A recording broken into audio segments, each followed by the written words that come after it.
आज हम टाकोस बनाने का एक बहुत ही सिंपल और आसान तरीका देखेंगे और इन टाकोस को बनाने के लिए जो भी सामग्री लगेगी ये ऑलमोस्ट सभी के घर में होती ही है। तो पहले इन टाकोस को बनाने के लिए हम इसका डो रेडी करेंगे और इस डो को बनाने के लिए मैंने लिया है 1 कप मैदा यानी कि ऑल पर्पस फ्लावर। इसी के साथ मैं इसमें ऐड कर रहा हूँ 1 कप गेहूं का आटा यानी कि व्हीट फ्लावर। आप चाहो तो इन टाकोस को सिर्फ और सिर्फ मैदा से भी बना सकते हो या फिर अगर आप इसको हेल्दी तरीके से बनाना चाहते हो तो आप सिर्फ गेहूं के आटे का इस्तेमाल करोगे तो भी चलेगा। अब इसी में हमें ऐड करना है नमक। तो मैंने तकरीबन 1 बड़ी चम्मच नमक का इस्तेमाल किया हुआ है। आप अपने टेस्ट के अकॉर्डिंग नमक की मात्रा कम या ज़्यादा कर सकते हो। फिर इसमें जाएगा 2 बड़ी चम्मच तेल। मैंने इसमें रिफाइंड ऑयल का इस्तेमाल किया हुआ है। आप किसी भी ऐसे तेल का इस्तेमाल मत करिएगा जिसका एक बहुत ही स्ट्रॉन्ग फ्लेवर हो। अब बस हमें इसमें थोड़ा थोड़ा पानी ऐड करते जाना है और इसका हम एक सॉफ्ट डो बनाएंगे। तो ज़रूरत के अनुसार आप इसमें थोड़ा थोड़ा पानी ऐड करते जाइए और इस डो को आपको अच्छे से गूंथना है। तो ये जो टाकोस की रेसिपी मैं आपके साथ शेयर कर रहा हूँ इसको मैंने जितना सिंपल हो सके ना उतना सिंपल रखा हुआ है ताकि आपको इसको बनाने में ज़रा भी दिक्कत ना आए। जब ये डो इस प्रकार से एक बार जुड़ने लगे तब आपको इस डो को लगातार 2 से 3 मिनट के लिए मसलना है ताकि ये एकदम ही स्मूथ हो जाए। चलिए अपना ये जो डो है ये रेडी हो चुका है। तो अब हमें इसको ढक कर इसको हम तकरीबन 10 से 15 मिनट के लिए रेस्ट करने देंगे और जब तक ये डो रेस्ट करता है तब तक हम बाकी की तैयारी करेंगे।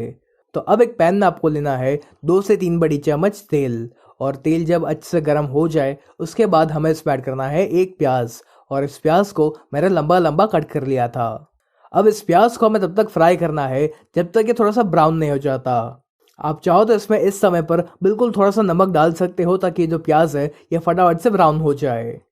इस तरह से प्याज को फ्राई करने से इसका जो फ्लेवर है ना वो और बेहतर हो जाता है। चलिए अब ये जो प्याज है ये ब्राउन हो चुका है तो अब हम क्या करेंगे कि इस पैन में से इस प्याज को बाहर निकाल लेंगे और जो एक्स्ट्रा ऑयल बचा हुआ है उसको आप साइड पर निकाल लीजिए या फिर इसी पैन में आप रख सकते हो क्योंकि वैसे भी हमें थोड़ी देर के बाद इसमें रोटी वगैरह सेकनी है। अब आपको लेने हैं 4 से 5 उबले हुए आलू और इन आलूओं को हमें पहले ग्रेट करना है। आलू को हम ग्रेट इसलिए कर रहे हैं ताकि इसमें आलू के कोई भी बड़े बड़े टुकड़े ना रह जाए। चलिए मैंने सभी आलूओं को ग्रेट कर लिया है। तो अब जो प्याज को हमने फ्राई करके रखा हुआ था वो हमें इसमें ऐड करना है। अब इसी के साथ मैं इसमें ऐड कर रहा हूँ 1 बड़ी चम्मच चिली फ्लेक्स। यदि आपके पास चिली फ्लेक्स ना हो तो आप लाल मिर्च पाउडर का इस्तेमाल कर सकते हो या फिर यदि आपको चिली फ्लेक्स घर पर बनानी है तो आप थोड़ी सी सूखी लाल मिर्च लीजिए और उनको मिक्सी में डाल के ग्राइंड कर लीजिए और आपकी जो चिली फ्लेक्स है वो रेडी हो जाएगी। चिली फ्लेक्स की मात्रा कितनी रखनी है ये आप अपने पसंद अनुसार कम या ज़्यादा कर सकते हो। अब इसी के साथ मैं इसमें ऐड कर रहा हूँ आधा छोटी चम्मच काले मिर्च पाउडर यानी कि ब्लैक पेपर पाउडर। फिर इसमें एक चटपटा टेस्ट लाने के लिए मैं इसमें ऐड कर रहा हूँ 1/4 छोटी चम्मच चाट मसाला। चाट मसाला की जगह पर आप इसमें थोड़ा सा नींबू का रस भी डाल सकते हो। फिर मैं इसमें ऐड कर रहा हूँ स्वाद अनुसार नमक। तो मैंने 1 छोटी चम्मच नमक का इस्तेमाल किया हुआ है। एक बात का ध्यान रखें कि आपको इसमें बहुत सारा नमक नहीं डालना है क्योंकि हमने इसमें चाट मसाले का भी इस्तेमाल किया हुआ है। अब सबसे आखिर में हम इसमें ऐड करेंगे थोड़ा सा कोरिएंडर यानी कि धनिया और फिर इन सभी को हम एक बार मिक्स करेंगे।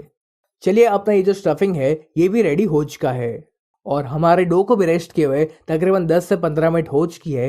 तो इस डो को हम वापस 1 मिनट के लिए मसलेंगे और फिर आपको क्या करना है कि इस डो को आपको 2 बराबर बराबर हिस्सों में डिवाइड करना है और अब किसी भी एक फ्लैट सरफेस के ऊपर या फिर एक चकले के ऊपर आपको थोड़ा सा मैदा या फिर गेहूं का आटा छिड़कना है और इसके ऊपर इस डो को रख कर हमें इसे रोल करना है। अब एक चाकू की सहायता से हम इसको बराबर बराबर हिस्सों में डिवाइड करेंगे और इतने डो की क्वांटिटी में से आप तकरीबन 10 से 12 टाकोस बना पाओगे। अब इस डो को हाथों में रखकर आपको इसको एक गोल शेप देना है और फिर एक चकले के ऊपर आपको वापस थोड़ा सा मैदा या फिर गेहूं का आटा छिड़कना है और इसके ऊपर हम इस बॉल को रखेंगे और इसको हमें इस मैदा या फिर गेहूं के आटे में अच्छे डस्ट करना है। फिर एक बेलन की सहायता से हम इसको बेलेंगे, लेकिन ध्यान रहे कि आपको इसको ना ही बहुत ज़्यादा मोटा बेलना है और ना ही बहुत ज़्यादा पतला बेलना है। तो जैसे कि आप देख रहे हो कि इसको मैंने बेल लिया है और इसकी थिकनेस मैंने इतनी रखी हुई है और ठीक इसी प्रकार से आपको बाकी सारी रोटी को भी बनाकर रेडी करना है। जब सारी रोटी बनकर रेडी हो जाए तब हम उनको सेकेंगे। तो इनको सेकने के लिए आप तवा को एक बार अच्छे गर्म कर लीजिए और फिर आपको इन रोटियों को हाई फ्लेम पर ही सेकना है। अभी फिलहाल आपको इस रोटी को पूरी तरीके से नहीं सेकना है, इनको बस हम कच्चा पक्का सेकेंगे क्योंकि इन रोटी को हम दूसरी बार भी सेकने वाले हैं। तो इसलिए इन रोटी को आप हाई फ्लेम पर इस तरह से पलट पलट कर फटाफट से सेक लीजिए। और इनको आपको तब तक सेकना है जब तक इस रोटी के ऊपर हल्के से बबल्स नहीं आ जाते। जैसे कि आप देख पा रहे हो कि ये जो रोटी है ये कच्ची पक्की सेक चुकी है, तब हम इसको बाहर निकाल लेंगे। और ठीक इसी प्रकार से आपको बाकी सारी रोटी को भी इसी तरह से कच्चा पक्का सेकना है। अब आपको क्या करना है कि इस रोटी के ऊपर आपको डालना है थोड़ा सा टोमेटो केचप। आप चाहो तो टोमेटो केचप की जगह पर रेड चिली सॉस या फिर शेजवान सॉस का भी इस्तेमाल कर सकते हो, या फिर अगर आपको मेयोनीज पसंद हो तो आप उसका भी इस्तेमाल करोगे तो भी चलेगा। अब इस टोमेटो केचप को हम इस रोटी के हर तरफ इवनली स्प्रेड करेंगे। अब जो आलू का हमारा स्टफिंग था उसको हमें इसकी एक साइड पर रखना है और इसको हम इवनली स्प्रेड कर लेते हैं। इस आलू के स्टफिंग को आपको रोटी की हर तरफ स्प्रेड नहीं करना है, इसको हम रोटी की सिर्फ एक तरफ ही स्प्रेड करेंगे। अब इस स्टफिंग के ऊपर हम ऐड करेंगे थोड़ा सा चीज़।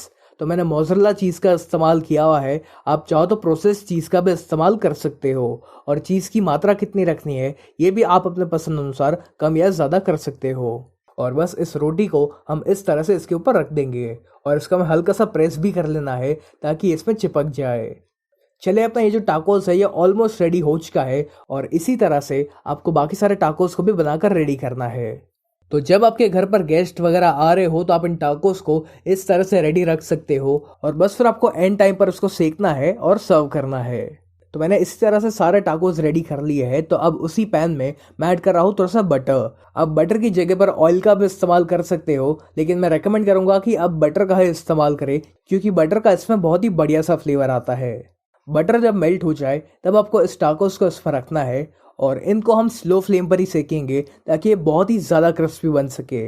यदि आप इसको हाई फ्लेम पर सेकने जाओगे तो ये फटाफट से ब्राउन तो हो जाएगा लेकिन उतना क्रिस्पी नहीं बन पाएगा। तो यदि आप भी अपने टाकोस को बहुत ही क्रिस्पी बनाना चाहते हो तो इनको स्लो या फिर मीडियम फ्लेम पर ही सेके। थोड़ी देर बाद आप इसको पलट लीजिए और ठीक इसी प्रकार से आपको इसकी दूसरी साइड को भी सेकना है। जब दोनों साइड्स अच्छे से सेक जाए तब हमें इसकी नीचे की साइड को भी सेकना है। तो 2 चम्मच की सहायता से आप इसको इस तरह से सेक सकते हो। चलिए, हमारा ये जो टाकोस है ये हर तरफ से अच्छे से सेक चुका है, तब हम इसको बाहर निकाल लेंगे। और ठीक इसी प्रकार से आपको बाकी सारे टाकोस को भी बनाकर रेडी करना है। तो ये जो टाकोस है ये दिखने में जितना सुंदर लगता है उससे कई ज़्यादा ये बनाने में आसान है और खाने में क्रिस्पी होने के साथ साथ ये बहुत ही टेस्टी बनता है। तो आप भी इस टाकोस की रेसिपी को एक बार ज़रूर ट्राई करना और आपको और कौन सी रेसिपीज जाननी है ये आप मुझे कमेंट करके ज़रूर बताएं। अब हम एक और बढ़िया सी रेसिपी देखेंगे जिसको बनाना वाकई में बहुत ही आसान है और ये खाने में एकदम ही टेस्टी बनता है। तो इसको बनाने के लिए पहले आपको लेने हैं 2 कप मकाई के दाने यानी कि कॉर्न कर्नल्स। और ये जो मकाई के दाने हैं ये कच्चे ही है, इनको मैंने उबाला नहीं है। और इनको मिक्सी में डालकर आपको इसको पीसना है, लेकिन इसको आपको एकदम ही बारीक नहीं पीसना है, इसको आपको हल्का सा दरदरा रखना है। जैसे कि आप देख पा रहे हो कि ये जो मकाई के दाने हैं इनको मैंने दरदरा पीस लिया है। तो अब एक पैन में या फिर एक कढ़ाई में आपको लेना है 2 बड़ी चम्मच तेल। और जब तेल एक बार अच्छे से गर्म हो जाए तब हम इसमें ऐड करेंगे एक बारीक कट किया अनियन यानी कि प्याज। और इस प्याज को हम तब तक भूनेंगे जब तक ये हल्का सा सुनहरा यानी कि गोल्डन ब्राउन नहीं हो जाता। प्याज जब हल्का सा सुनहरा होने लगे तब हम इसमें ऐड करेंगे 1 बड़ी चम्मच ग्रेट किया अदरक। इसी के साथ इसमें जाएगा 1 बड़ी चम्मच ग्रेट किया गार्लिक यानी कि लहसुन और 2 से 3 बारीक कट की ग्रीन चिलीज यानी कि हरे मिर्च। और इनको हमें 1 मिनट के लिए भूनना है। फिर जो मकाई की पेस्ट हमने बनाकर रेडी की हुई थी वो हम इसमें ऐड करेंगे और इस पेस्ट को हमें मीडियम फ्लेम पर तकरीबन 2 से 3 मिनट के लिए पकाना है। जब मकाई की पेस्ट अच्छे से एक बार पक जाए तब आप गैस को स्लो कर लीजिए क्योंकि अब हम इसमें कुछ मसाले डालने वाले हैं। तो पहले इसमें जाएगा 1 छोटी चम्मच चिली फ्लेक्स। चिली फ्लेक्स की जगह पर आप लाल मिर्च पाउडर का भी इस्तेमाल कर सकते हो। इसी के साथ इसमें जाएगा 1/4 छोटी चम्मच चाट मसाला। चाट मसाला की जगह पर आप आमचूर पाउडर लोगे तो भी चलेगा। और फिर हम इसमें ऐड करेंगे 1/4 छोटी चम्मच काले मिर्च पाउडर यानी कि ब्लैक पेपर पाउडर। और फिर हमें इसमें स्वाद अनुसार नमक डालना है, लेकिन ध्यान रहे कि हमने इसमें चाट मसाला का भी इस्तेमाल किया हुआ है, इसीलिए आप इसमें बहुत सारा नमक ना डालें। और अब सबसे आखिर में हम इसमें ऐड करेंगे थोड़ा सा कोरिएंडर यानी कि धनिया।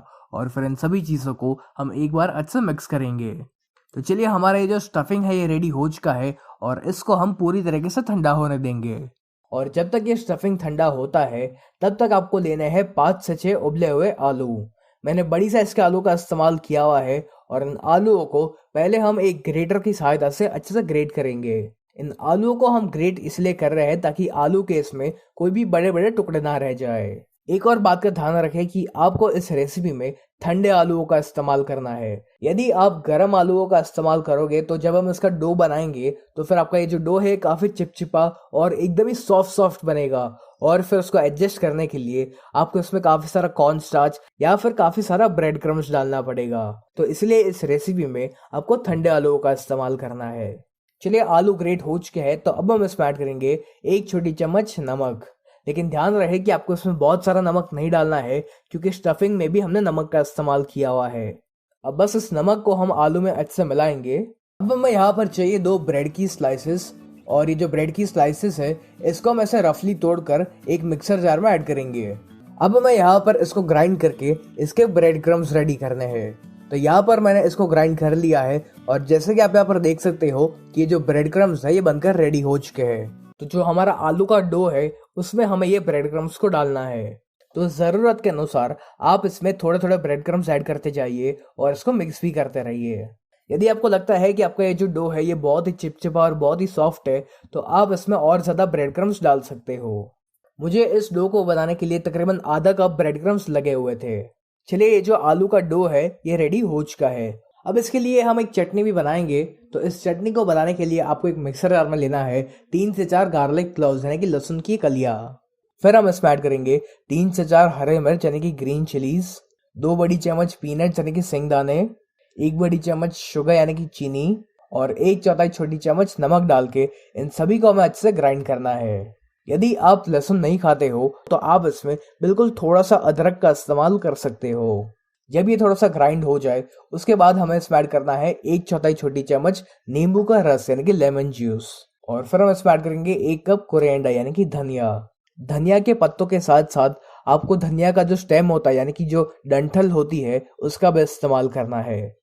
और यदि आपके पास धनिया कम पड़ा हो तो आप इसमें थोड़ा सा कैप्सिकम भी डाल सकते हो। कैप्सिकम का इस्तेमाल करने से इस चटनी में एक अच्छा सा कलर तो आएगा ही, साथ ये जो चटनी है ये थोड़ी सी गाढ़ी भी बनेगी। अब इसी के साथ हम इसमें 2 से 3 बड़ी चम्मच पानी ऐड करेंगे ताकि ये जो चटनी है ये अच्छे से ब्लेंड हो जाए। तो बस हमें इसको अच्छे से ब्लेंड करना है और इसकी चटनी रेडी करनी है। इस चटनी को ब्लेंड करते समय पर आप इसमें 2 से 3 आइस क्यूब्स का भी इस्तेमाल कर सकते हो ताकि जो चटनी का कलर है वो चेंज ना हो जाए। चलिए यहाँ पर जो धनिया की चटनी है ये रेडी हो चुकी है और काफी बढ़िया सा कलर आया हुआ है इसका। अब आपको हाथों में लगाना है थोड़ा सा ऑयल ताकि ये जो स्टफिंग है ये हाथों में चिपके नहीं। और फिर इस स्टफिंग में से हमें छोटे छोटे साइज के बॉल्स बनाने हैं। चलिए ये जो बॉल है ये रेडी हो चुका है और ठीक इसी प्रकार से आपको बाकी सारे बॉल्स को भी रेडी करना है। अब जो आलू का डो था उसमें से भी हमें ऐसा मीडियम साइज का बॉल बनाना है और फिर हम इस बॉल को दबाकर फ्लैट करेंगे बिल्कुल एक पूरी की तरह। और फिर जो मकाई के स्टफिंग का जो बॉल था उसको हम इसके ठीक बीच में ऐड करेंगे और फिर इस आलू के डो को हमें अच्छे से बंद करना है और फिर इसको हथेलियों के बीच में रख कर हम इसको एक गोल शेप देंगे।